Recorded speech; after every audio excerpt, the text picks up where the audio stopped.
Ready to build your new Thor bed frame? All4wood has you covered. Follow our step-by-step guide to get it fully assembled from just one box.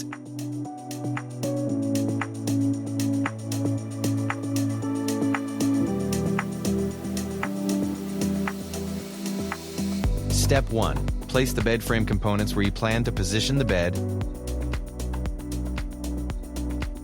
Insert the end rail, B, completely into the legs, A.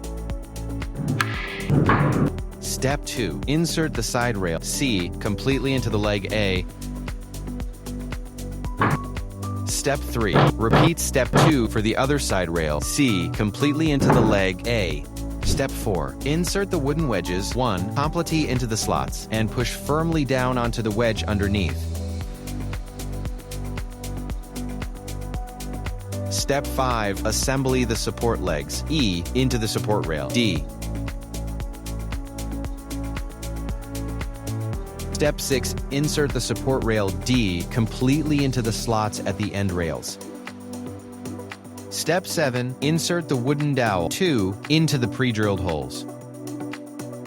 Step 8. Attach the slats with holes, F, to the assembled wooden dowel, 2, and stretch outward.